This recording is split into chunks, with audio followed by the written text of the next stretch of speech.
Reading a text is very hard, especially for these students. They've never seen a textbook until they get to the high school. So we have to teach them how to use a textbook, how to read it, how to use the resources in it, and things like that. So coding is a very valuable tool. The first time we did it, like the whole thing was highlighted.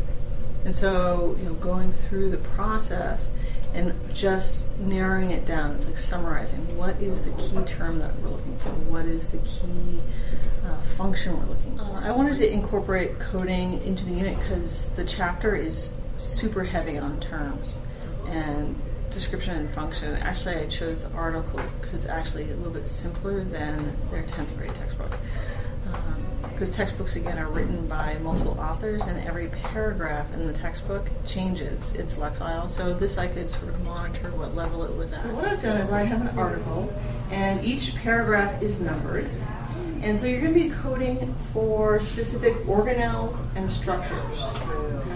So like nucleus or mitochondria or cell wall. Things that we've seen in the past. We looked at it when we colored the animal cell and the plant cell yesterday, when we watched that short film about them, when we looked at the lab of your cheek cells. Those are all things, those are all structures that you identified. You're going to be coding for those. There should be one or two per numbered paragraph, right, for ease of. So don't be underlining a ton of stuff. For example, my paper, it's not a lot of highlighter, okay? It's very easy to go highlighter crazy and it all is like pink, and that doesn't help us, okay? So we're just going to be coding for specific organelles and structures. So what I'm going to do is quietly go through, and again, there's probably only one or two structures per paragraph. Okay, so go ahead and read the article and code.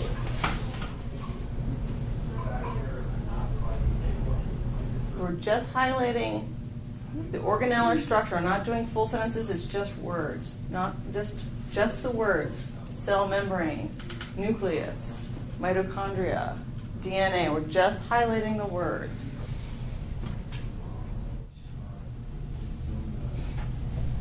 And some of these structures are things that we saw in the short film yesterday, some of the things we've done in some of the other activities when we looked at the cells under the microscope. What we're going to do is we're just going to work on the first page for right now, okay, as time allows. And so what I want you to switch your highlighter with a neighbor or someone else so you can get a different color if you want. I have another color here, kind of blue. All right, there was a lot of information in that text. Do you agree? Yes. And so did coding help you sort of, what did coding help you do? Haley? Highlight key terms. Key terms, so that's what we did. What did we highlight on the second round and the last time we coded? Do you remember? What did we code for? Characteristics. Characteristics. Nice. Okay. So we found our key terms this time, and so we're going to go for our characteristics. So what we're going to be looking for are phrases. Don't start yet. Are phrases that describe function. What is the function of the nucleus? What is the function of DNA? What is the function of histones? You don't have to do the whole sentence. Just do. The DNA is storage site for DNA. The nucleus is storage site for DNA, for example. Okay? So just keep it short and sweet. Again, you don't want to highlight the whole thing. All right? Go ahead and work on that.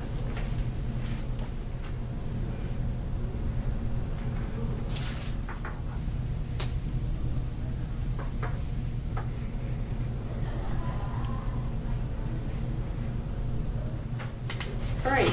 There's a lot of information on this page, is there not? So let's bring this together so it's a little bit clearer. Okay? And this time we're going to be using a graphic organizer. And what we're going to be doing is you can see that one column is for animal cells only, one column is for plant cells only, and then one column is both animal and plant cells. So again, what I want you to do is go through your article, and I want you just to write down structural names that are in animal cells only, plant cells only, or in both animal and plant cells. A lot of people are questioning lysosomes, and that's good. Because they are in both animal, they're primarily an animal cell. There's one or two instances when they're in plant cells, but I would consider that one an animal cell. Okay, nice job. Let's just go over a couple of things. What were some things or items or structures that were in both animal and plant cells? Let's see. Jason, what was one that you had? ER. ER is in both. Nicole, what do you have? I have mitochondria. Mitochondria. Good one. Kyle, what do you have? DNA. Courtney, what do you have? I had a Golgi body. Golgi body. Nice. All right, plant cells only. We talked about cell walls. Was there anything else? Is that Morgan? Chloroplast. Chloroplast. And one other one. A large central vacuole. Large central vacuole. Nice job. And so I chose coding simply because it's a wonderful tool for science, because we do have such informational text, and so I wanted to be able to exhibit that. The kids had done it before; they were familiar with it, and it's a tool that they can use. Like I mentioned to some of the kids, when can you use this again? And they can use it in all their classes. I think it takes practice, like anything. To do it well, it takes a lot of practice. And so we had done it once earlier this year, and so I saw a change from last time to this time in just the amount they were highlighting, and really being specific, looking for the key items. It's something that I wish I had year one as a teacher. These are all the little toolbox tricks that you have, because you can teach these, you can use these in every single subject.